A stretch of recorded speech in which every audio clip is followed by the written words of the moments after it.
Okay, today we're looking at Psalms 65. It's just a worship psalm, a psalm of exaltation. Praise waiteth for thee, O God, in Zion, and unto thee shall the vow be performed. Thou that hearest prayer, unto thee shall all flesh come. It's the idea of just worship. This is just pure worship. Blessed is the man whom thou choosest and causest to approach unto thee, and that may dwell in thy courts. We will be satisfied with the goodness of thy house, even of thy holy temple. That we have what we need inside of you, that you are worthy of just pure worship, not just what you bring to the table, but who you are. So the whole thing goes through that. Thou visitest the earth and waterest it. Thou greatly enriched it with the river of God. He uses corn and growing as a figurativism here. The idea of he adds freshness. It says that he waters the ground. Thou crownest the year with goodness and paths, and thy paths drop fatness. The idea of where he is at is fatness, is goodness. Not just fatness in, the bad kind of fat, but in the fullness of fruit and the fullness of vegetables, and with plenty of meat available, with this milk and honey idea that we've been looking at in Numbers. So here's he saying that you are the one who provides these things, and with you is that fullness. Thou crownest the year with goodness. They drop upon the pastures of wilderness, and the little hills rejoice. The pastures are clothed with flocks. The idea of this pastoral scene where water flows through, there's abundance of grapes, goodness of vegetables, and flocks are all around. So the idea of peace, the idea of sustenance, the idea of joy. So here we have this in 65. It's just pure exaltation.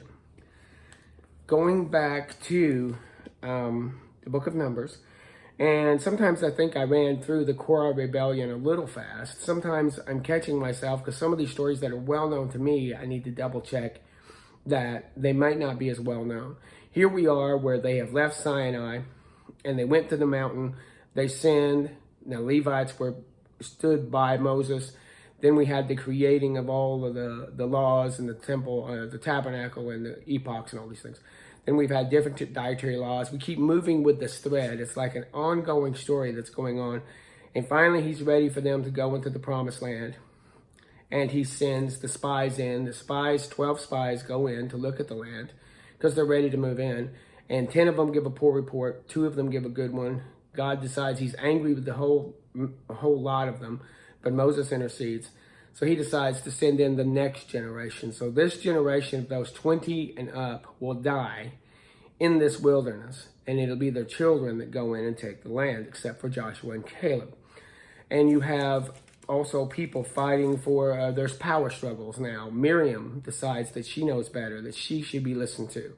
And God lets him know that it isn't, it isn't through Miriam or Aaron that he is speaking. It is only through Moses. And then we have the Korah rebellion where these men decide, hey, we're the 70, we're power players, you should listen to us. And so he gets together 250 people, and God separates them from the camp and shows them who is the man on his side. And of course, the ground swallows Korah and these 250 people. But also we had a rebellion going on.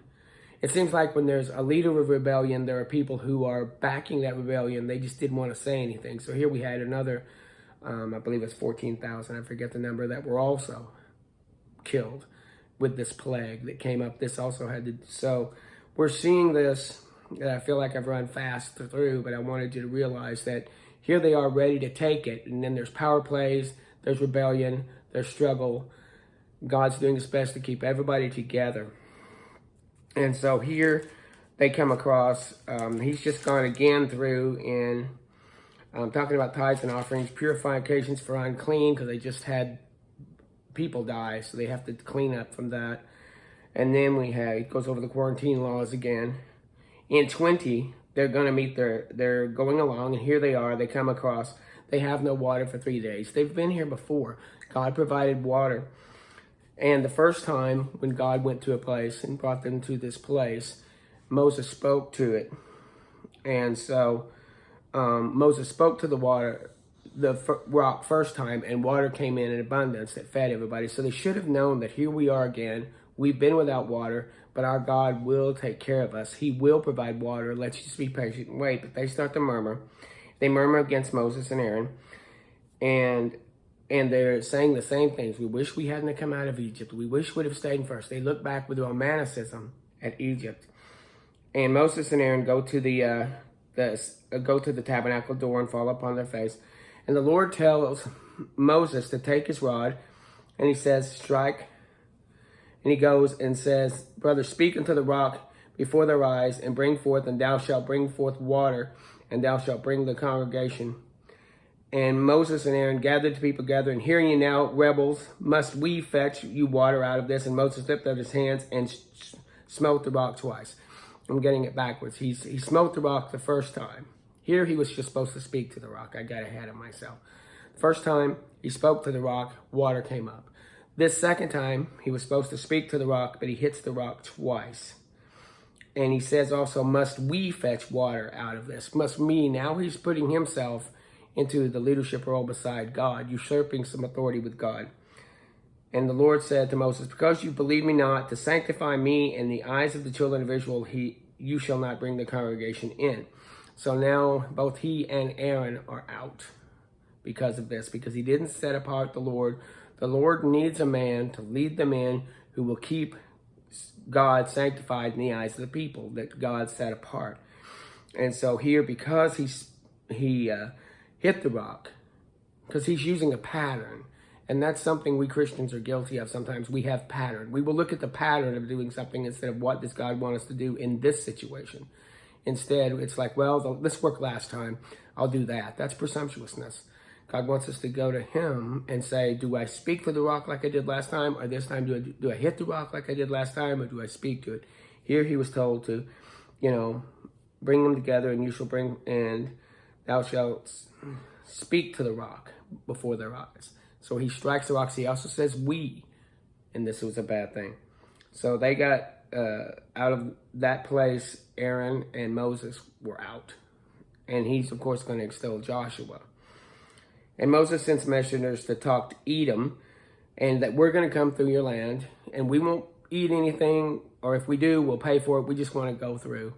And so what happens is that they're going through and to talk to Edom, and Edom says you won't pass. The interesting thing is they don't go to war with Edom, because Edom is, again, the Edomites were from Esau, and they considered relatives of the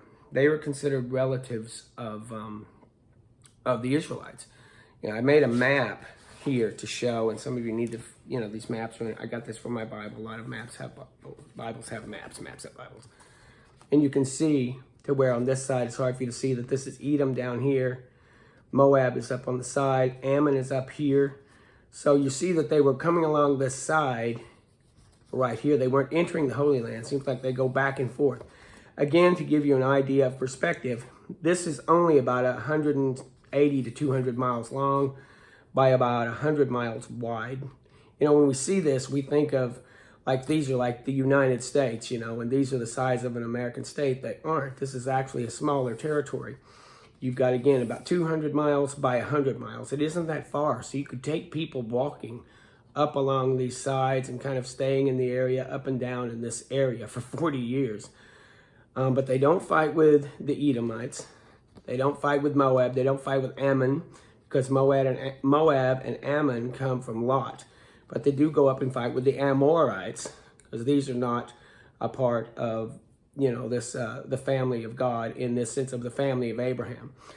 There's this error that everybody in this area is kin to Abraham. That's not true. Abraham only had a specific family. And God is only honoring those that came from the righteous men that he declared righteous. So we're looking again at Esau is the Edomites, Moab, and Ammon come from Lot. And if the Amorites were just all those other ites, the Jebusites, the Perizzites, the Hittites that God would wipe out, the Canaanites. But they didn't want to fight with the children of Lot nor the children of Esau. So they pass on. They don't push into to Edom. And we'll find later on they'll have a problem with an Amorite, and they'll push into the land of the Amorites. But they won't push into the land of this because of the respect that God had for for Abraham and for Lot. We see Aaron dies here. He's gotten old and he's going to die, and he has to get out of the way so that God can move later on, to move the people on. So he will be gathered, and he's going to be gathered because you rebelled against my word at the waters. So because he and Moses rebelled, here he's going to be taken away. His son Eleazar will pick up the mantle. So Moses strips it off and puts it on Eleazar. And then Aaron dies at the top of a mountain, and Moses and Eleazar come down, and the congregation saw that Aaron was dead, and they mourned for him 30 days. And then it says, we're listening in 21, when King Akkad of the Canaanites that dwell in the south heard that Israel had came by the way of the spies, he sought against Israel and took some of them prisoners. So they're getting attacked by this from the south. And Israel vowed a vow to the Lord, if you'll indeed deliver this people, then I will utterly destroy these cities. So he's saying to God that if you'll protect us and give us this, we will utterly destroy these Canaanites. And again, when we hear about the utter destruction of the Canaanites, we have to realize that these are people who had been rebellious against God. I believe that they've known about God. You'll even have Balaam later on using the word Jehovah, where they know about this God. It's just that... this whole story has been floating around through all the news, flying up and down about the God that wiped out the Egyptians and his name, and who are the people of his name. That was well known in this area about this time, that because that had happened over a year and a half ago, and a lot of people in this trade routes. Remember, people trading constantly. Just as we think of our highways in America, always have traffic and commerce and people traveling. So the commerce would be constantly traveling to Egypt, up to Babylon, and through the Canaanite cities, and back and forth, constantly people in flux. And when that superpower died, it cut off, and there would have been a lot. This would have disrupted a lot of economic chains, information chains. A lot of things happening. So people would have known what had happened and who had done it, and who were the people. So this was well known.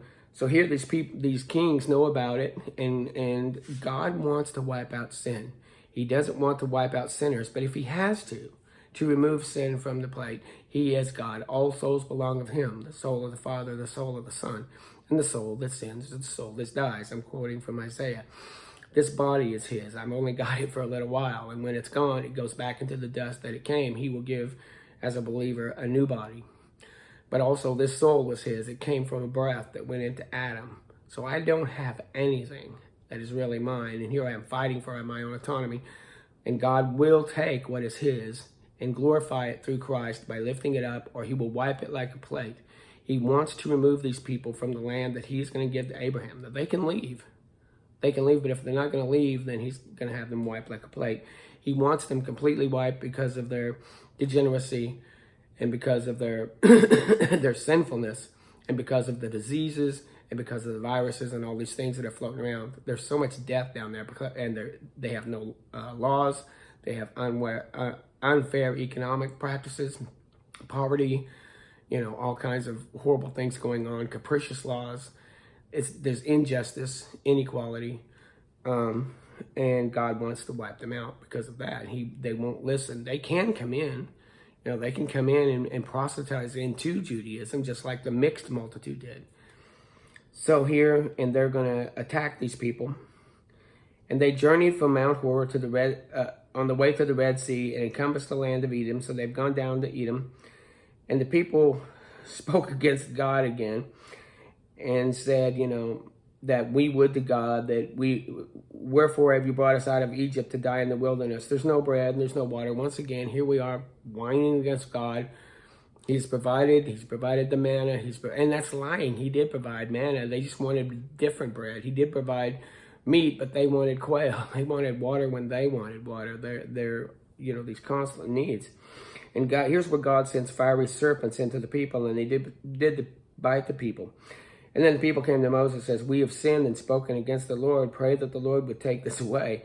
So this is when Moses makes the fiery serpent and puts it on a pole. So he has this giant pole, which we get the idea might have been in the form of a cross, where you have this kind of cross thing, and you wrap up a fiery serpent made of brass, which is like judgment. And he make thee a fiery serpent and set it upon the pole, and when shall pass it, everyone that is bitten, if they look at it, they'll live. So he walks around the camp holding this, and anyone that looks, just all you have to do, if you've been bitten, you look and you'll live. But if you choose not to look, you die. Again, this is reminiscence of Jesus in the New Testament, who says, if I be lifted up, the idea that the Son of Man will be lifted up, just like the fiery serpent in the wilderness. This is a comment. This is the commentary on that. This is where they get that. So it says, when Jesus is lifted up, you look at him. But if you choose not to look at him, you die in your sins. And this is the exact thing that's happened here. And Moses made a serpent of brass. Brass is always a form of judgment. And put it on a pole. And it came that those that had, if a serpent had bitten any man, and he beheld the serpent of brass, he lived. So this is again that tie to how Jesus is, that he will become that serpent on the pole for us to look at. And the children of Israel are moving on. It talks about some of their travels here. And it talks about how they fought with these different countries. And they even have a song of spring up, O well, sing to it. The princes digged the well, and the nobles digged it by the direction of the lawgiver. So again, there was a time when they did obey. There was a time when they did attribute it to the lawgivers, which got their laws from God. So they weren't always as disobedient, but they were just disobedient enough to be kicked out. They defeat two armies. They defeat Shiho and Og. Israel sent messengers to the Amorites. This is what I mentioned earlier. When they went to the Edomites and they sent messengers, hey, we're going to go through. We won't eat anything. If we do, we'll pay you for it. And the Edomites said no. So they backed off because they didn't want war.